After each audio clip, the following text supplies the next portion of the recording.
Today we'll go over the long-haul economy class flight experience on board an Airbus A350-900 from Helsinki to Singapore.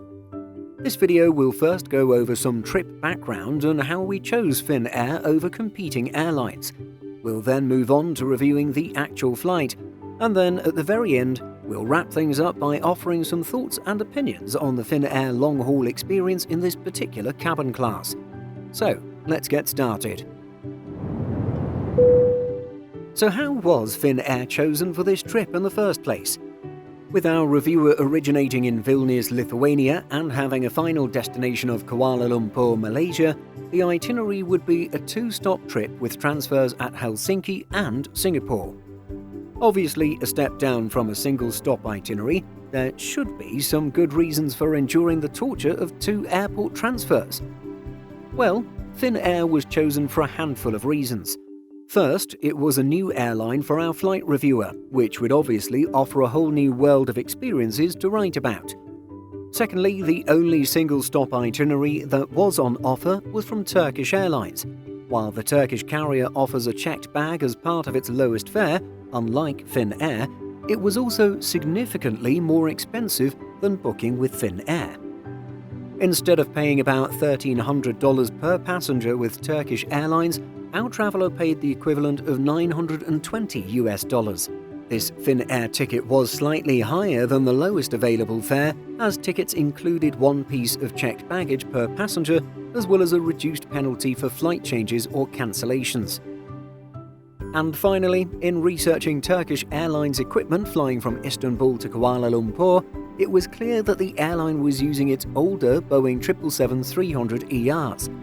While the Turkish in-flight experience is generally quite good, our reviewer was keen to avoid the old in-flight entertainment systems that were experienced on a trip several months prior. The actual flight we'll be reviewing is Finnair's AY131 from Helsinki to Singapore. Operated by an Airbus A350-900 registered Oscar Hotel Lima Whiskey Delta, this aircraft is a little over 7 years old and is apparently the 22nd A350 ever built. The service had a flight time of 12 hours and 21 minutes, which is a little longer than it was prior to February 2022. Now unable to fly through Russian, Belarusian or Ukrainian airspace, this flight would have been closer to 11.5 hours in duration prior to the war in Ukraine. In February 2022, the airline changed the layout of this aircraft. The business class cabin was completely updated and thus resulted in 3 fewer seats. Prior to this refit, the airline had an economy comfort cabin, but with the refit now offers a true premium economy experience with completely new seats. The refit saw fewer premium economy seats replacing the economy comfort section, while 3 standard economy seats were added. All in all, the refit resulted in a net reduction of 19 seats. For travellers looking to fly directly between Helsinki and Singapore, this Finnair service seems to be the only non-stop option available. However, single-stop itineraries between the two cities include offerings from Turkish Airlines, as well as code-share arrangements with Finnair and airlines like Cathay Pacific and Qatar Airways, with respective transits in Hong Kong and Doha. But getting to the actual trip, things began in Vilnius on a blustery winter evening. The journey began with an ATR-72 flight from Vilnius to Helsinki. This first leg won't be covered in this video, but if you're interested in it, do keep an eye out for a flight review article on simpleflying.com. Upon landing in Helsinki, transferring through its Vantaa airport was a breeze.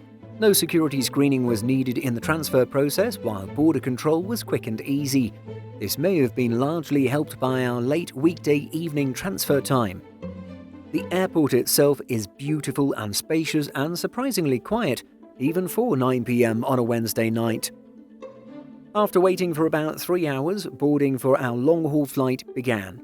Passengers lined up to have their boarding passes scanned and were then held in an enclosed pre-boarding area.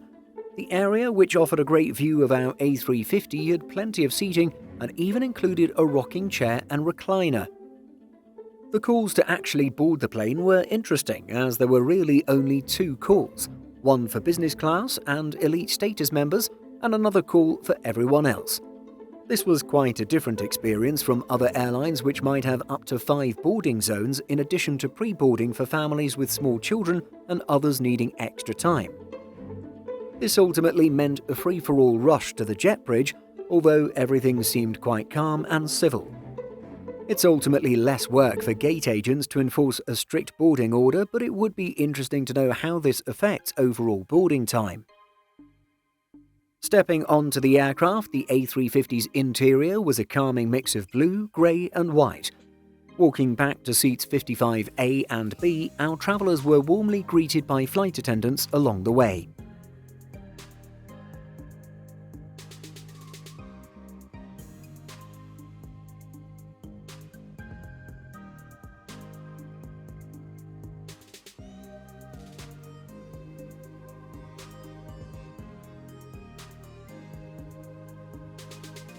The economy class seats on board this Finnair A350 are a light grey with textured fabric and headrests that can be adjusted up and down. These headrests also have wings on both sides to support the head. On each seat are 3 things: a blanket, a small pillow, and a pair of earbuds for the in-flight entertainment system. Additionally, a small bottle of water awaits each passenger in the seat back pocket. Seat spacing was ample even for our flight reviewer, who is 181 centimeters or nearly 6 feet tall. Recline was quite good as well, and there was the fantastic bonus of not having any obtrusive in-flight entertainment box under the seat to restrict legroom.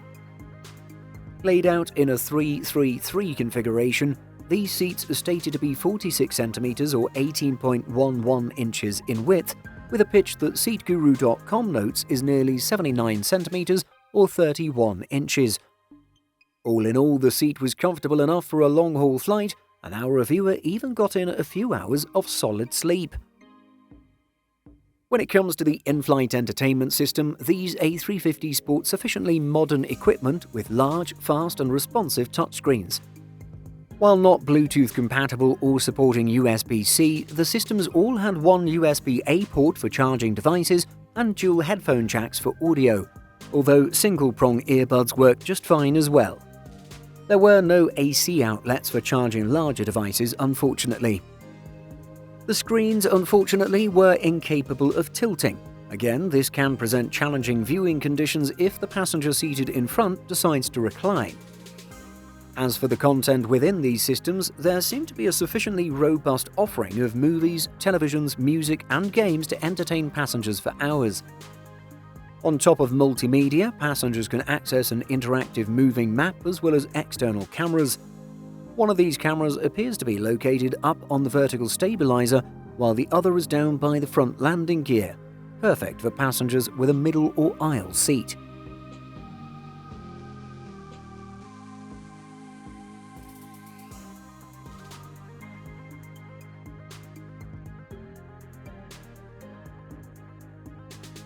One thing that was particularly nice to see on this flight was an approximate schedule of services across a timeline of the trip, as you can see here.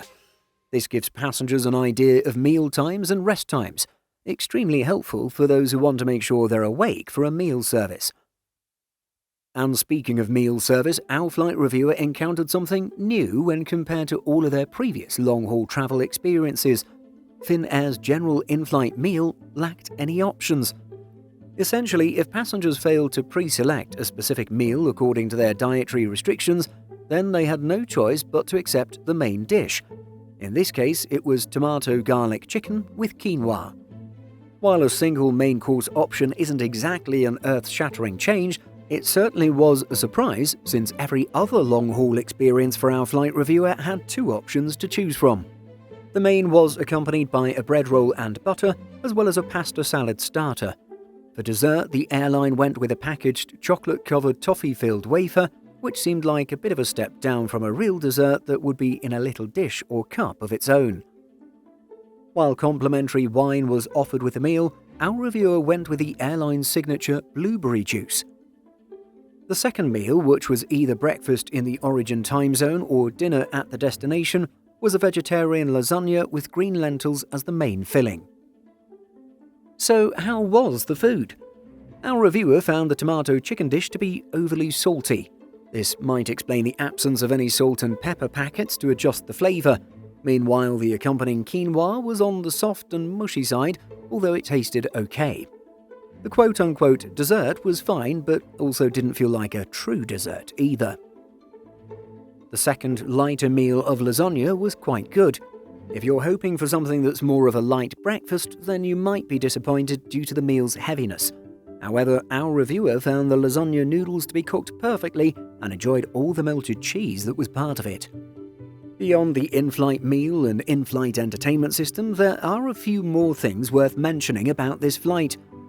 Our flight reviewer found the quote-unquote off lighting of the lavatories to be brighter than necessary. While other airlines might have fairly dim lighting in the lavatories prior to closing the door and locking it, the Finnair facilities were a fairly bright white lighting. This meant that whenever passengers opened a lavatory door, light would pour out. This definitely caused some disruption in sleep for our reviewer, who didn't pack an eye shade. Speaking of eye shade, or lack of one, this lengthy Finnair service didn't include any sort of amenity kit. While it might be quite standard for Middle Eastern airlines to provide an economy-class amenity kit on select flights, it's less consistent for European carriers. Thus, it wasn't a huge surprise or disappointment with Finnair, but something worth mentioning for the sake of comparison with other carriers. And finally, the airline's in-flight Wi-Fi seemed to be a little spotty. Our reviewer was unable to connect to the network for a large portion of the flight and was only able to check out the internet options closer to the end. Travellers should also know that Finnair only has paid internet options without any sort of free low-speed offering. On the other hand, carriers like Singapore Airlines and Delta offer Wi-Fi for members of their respective loyalty programs, while Air France has free connectivity for all passengers for basic messaging. The Finnair A350 economy class cabin is beautifully designed and truly offers some Nordic simplicity and style while remaining comfortable. But while the carrier's hard product shines, its soft product offerings show small signs of cost-cutting. From the single meal option and lack of dessert to a lack of free basic Wi-Fi, either for loyalty members or as a low-speed option to send messages. Despite the absence of these small perks you typically find on other long-haul carriers, this lengthy flight was comfortable and pleasant enough. The flight's Singapore-based cabin crew were warm, friendly and very professional throughout all of their duties. Ultimately, Finnair lacks some of the finer perks, comforts and options that you might find on other airlines. However, it might help to understand that the carrier is currently in a rather challenging situation due to Helsinki's geographic position in northeastern Europe. Indeed, having to fly longer services during a period of higher fuel costs has put the airline in a fairly tough spot when it comes to flying passengers to destinations in Asia, forced to circumvent Russian, Belarusian and Ukrainian airspace. So when you think about these challenges and the fact that Finnair was able to offer this flight for significantly less money than the most convenient itinerary, then it's quite impressive that Finnair is able to operate its services to Asia profitably. When considering the Airbus A350's comfortable seats in economy class, along with a robust selection of in-flight entertainment and 2 complimentary meals, all at a competitive price, then flying with Finnair seems like a decent option, especially for the budget-conscious traveller or those wanting to get between Helsinki and Singapore without any transfers.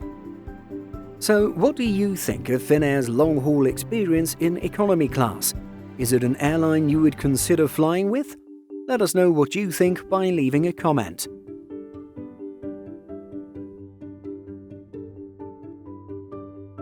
Simple Flying publishes over 150 articles every week. If you're looking for the latest aviation news and insights, visit simpleflying.com.